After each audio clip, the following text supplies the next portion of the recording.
কিছুদিন পূর্বে দেখেন একটা হকপন্থী সত্যবাদী যেই যুবকের নাম শুধু বাংলাদেশের নয়, আপনাদের এলাকার আপনাদের গ্রামের মানুষের অন্তরে যে রয়েছে শুধু তাই নয়, পৃথিবীর কম বেশি অনেক মানুষের অন্তরে নাম রয়েছে।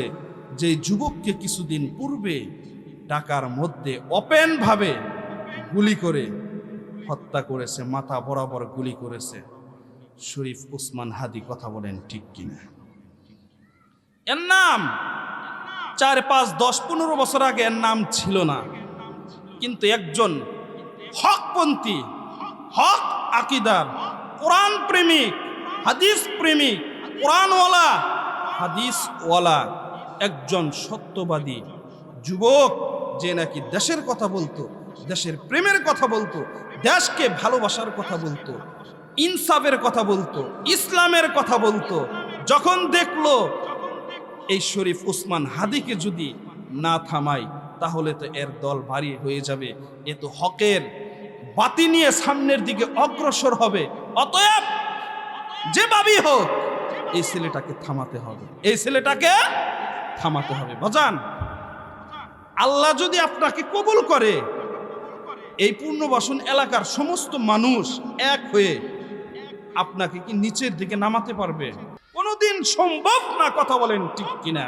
আল্লাহ পাক রব্বুল আলামিন চেয়েছেন যে ওই ছেলেটাকে হকের উপর কবুল, ইসলামের জন্য কবুল। সে কারণেই আল্লাহ পাক রব্বুল আলামিন যুবকটি ওসমান হাদি, উনি তো চেয়েছিল যে এই বাংলাদেশের 1 থেকে 2টা আসনের এমপি হওয়া, কিন্তু আসলেই আল্লাহর দরবারে কবুল হয়েছে, আল্লাহ ডাক দিয়েছে, চলে গেছে। মানুষ ওনাকে থামানোর জন্য নাস্তিক, মুরতাদ, সন্ত্রাসী কায়দায়, বেপরোয়া ভাবে, এরকম ভাবে ওপেনলি গুলি করে তাকে মাথা এই পাশ দিয়ে আরেক পাশ দিয়ে বের করে দিয়েছে। আসলে কি জানেন বাজান, এদেরকে আপনি চাইলে কি হবে? আল্লাহ এদেরকে থামায়নি, বরং এক হাদিকে তারা গুলি করে শেষ করে দিয়েছে। আল্লাহ পাক রব্বুল আলামিন অগণিত বাংলার ঘরে ঘরে এরকম দেশপ্রেমিক, কোরআন প্রেমিক, হাদিস প্রেমিক, কোরআনওয়ালা, সত্যবাদী ওসমান হাদিকে তৈরি করে দিচ্ছে। কথা বলেন ঠিক কিনা? সম্মানিত হাজির, এই যে আমার কলিজার টুকরা, আপনাদের এলাকার যুব সমাজ, পুনর্বাসন যুব সমাজের যে কাজটা নিয়েছে, যে উদ্যোগটা নিয়েছে, আপনারা খুশি না বেজার?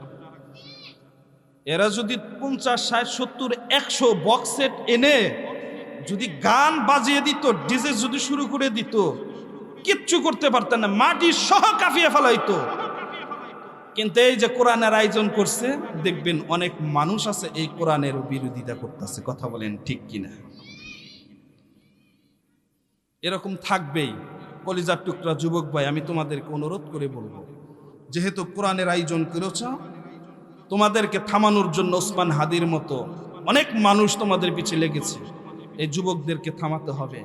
যদি যুবকটা উঠে যায়, যুবকটা যদি সামনের দিকে অগ্রসর হয়, তাহলে তো আমরা সমাজের জিনিস চুরি করতে পারবো না, আমরা সমাজের জিনিস দুর্নীতি করতে পারবো না, আমরা তো গরিবের হক নষ্ট করতে পারবো না, আমরা তো টেবিল মেরে খেতে পারবো না, আমরা তো চাউল মেরে খেতে পারবো না। কথা বলেন ঠিক কিনা?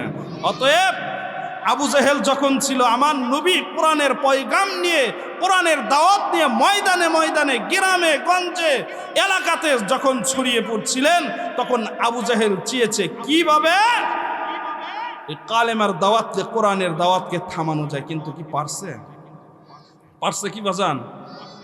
আবু জেহেল নাই, কিন্তু মুহাম্মদ সাল্লাল্লাহু আলাইহি ওয়াসাল্লামের উপর যেই কোরআন ছিল, সেই কোরআন আজও আছে। কথা বলেন ঠিক কিনা?